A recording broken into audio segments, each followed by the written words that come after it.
শীতের সকাল অথবা সন্ধ্যায় এরকম চিতই পিঠা খেতে কার না ভালো লাগে। কিন্তু বাসায় চিতই পিঠাটা তৈরি করতে গেলে দেখা যায় যে ভিতরে কাঁচা থাকে কিংবা এরকম ছিদ্রযুক্ত হয় না।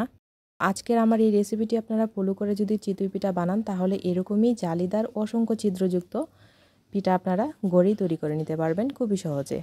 তো চলুন দেখে নেওয়া যাক কীভাবে তৈরি করেছি এই পিঠাটা। আমি এখানে শুধুমাত্র 1 কাপ সেদ্ধ চাল নিয়েছি। আমরা যে চালটা ভাত রান্না করে খাই সেই চালটাই। তো এটাকে আমি এখন ভালোভাবে ধুয়ে 5 থেকে 6 ঘন্টার জন্য ভিজিয়ে রেখে দেব। আপনারা চাইলে সারা রাত এটাকে ভিজিয়ে রাখতে পারেন। তো 6 ঘন্টা পর দেখুন চালগুলা কিন্তু অনেকটাই নরম হয়ে গিয়েছে। তো এখন আমি পানিটা ঝরিয়ে একটা ব্লেন্ডার জারে উঠিয়ে নিচ্ছি এবং সাথে দিয়ে দিচ্ছি কুসুম গরম পানি। অন্যদিকে দেখুন আমার মেয়ে হাঁটাহাঁটি করছে। তো এটাকে আমি এখন ব্লেন্ড করে নেব। তো এটা আমার ব্লেন্ড করে নেওয়া হয়ে গিয়েছে। তো এই পর্যায়ে তো আর পিঠাটা তৈরি করা যাবে না, এর মধ্যে কিন্তু আরও কিছু পানি অ্যাড করতে হবে। তো এখন দিয়ে দিয়েছি স্বাদ মতো লবণ আর দিয়ে দিব আবারও কুসুম গরম পানি। তো এটাকে আমি কুসুম গরম পানি দিব অল্প অল্প করে আর এভাবেই বিট করতে থাকবো। তো আমার পেজে যারা নতুন তারা অবশ্যই আমার পেজটিকে ফলো দিয়ে রাখবেন, আর যারা ইউটিউব থেকে দেখবেন তারা অবশ্যই চ্যানেলটিকে সাবস্ক্রাইব করে আমার পাশেই থাকবেন। তো এই পর্যায়ে দিয়ে দিব 1/4 চা চামচ বেকিং সোডা। এটা অবশ্যই দেওয়ার চেষ্টা করবেন। এখন আমি হাতের সাহায্যে এটাকে ভালোভাবেই মেখে নিয়েছি। তো এই পর্যায়ে আমার পিঠার ব্যাটারের ঘনত্বটা ঠিক এরকম হবে, এই যে দেখুন। তো এখন আমি সরাসরি পিঠাটা তৈরি করতে চলে যাব।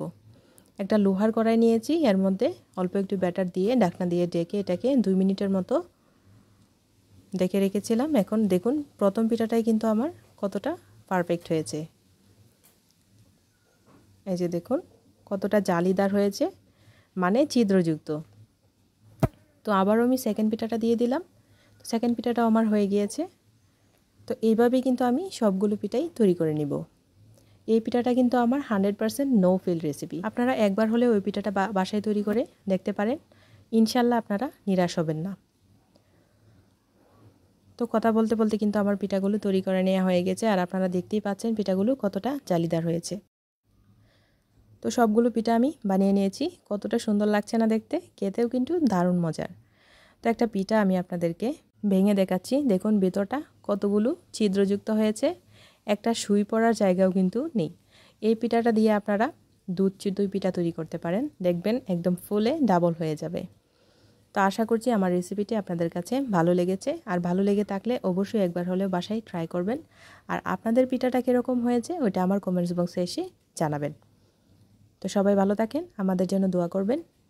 আল্লাহ হাফেজ।